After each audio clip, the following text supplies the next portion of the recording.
Well, I was a lot like you. I had no idea what I wanted to do when I graduated. Throughout 4 years, somehow I ended up with a broadcast journalism major, so that was my degree. The first job I applied for was at a small station in Augusta, Georgia, and I started there as a photographer and was in the news department for about 6 months and got really tired of it, hated news. It was depressing and boring. And right when I was about to quit, the weekend sports anchor left. And so I applied for that job and got that job. And 6 months after that, the sports director left, and so I applied and got that job. And so I was a sports director in Augusta for 5 or 6 years before moving up here to Knoxville to be with my wife. And then I've been here since 2008. Okay, cool. So you're more than just you're an anchor and a reporter. You do everything. Can you tell me kind of what all your hats you wear during this job? Yeah, I always keep in the sports office. I keep a shirt, a button-up shirt, and a tie, because like today, I'm just wearing a regular shirt, and I'm a photographer. I'm running a live shot, running cables, and then I'll be shooting the game.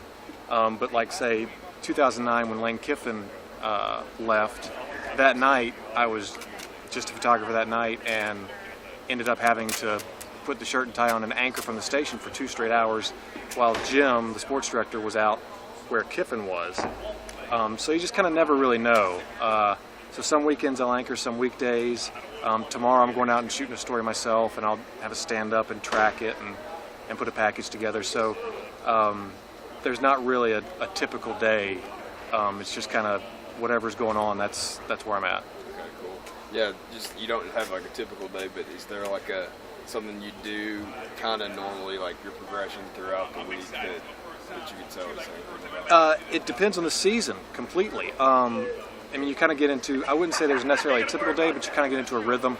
Like during basketball season, there's a lot of days like this where I'll come in and I'll go get my stuff together and come right here to the arena to set up a live shot. And whether I'm doing the live shot or shooting it, and then I'll stay for the game, talk to the players and the coach afterward, take that back to the station, and get that on for the 11 o'clock show. Football, you get into a rhythm with that as well, which is practice every day, so you go get posts from that, or during a game on a Saturday. It's just depends completely on the season, on to what your day is going to bring. And then the summertime, when there's no seasons, you just kind of make it up as you go along and figure out your own day and find your own stories. Cool. All right, so what's your favorite part of this? What do you like to do? I think it's the atypical nature. It's also, that's one of the hardest parts to plan, because I have a family, I have a child, and some days you don't know when you're working. That's tough. But it's also nice because it's really hard to get bored, because it really is something different every day. Even if it's something you've done before, like covering a game, you never know what's going to happen, so that's fun. Cool. All right, now, do you have any keys to success or anything that you can spread to everybody else? Yeah, a lot of it depends on how you define success, especially in this business. You could spend a lot of your life trying to climb the ladder and going from town to town. I think people take for granted when they find a place in a situation they like. And then once you find that, just being able to enjoy it and taking pride in doing your job on a daily basis, regardless of what it is.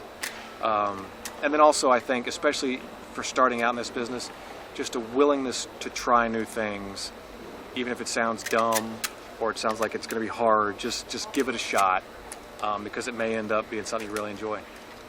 Cool.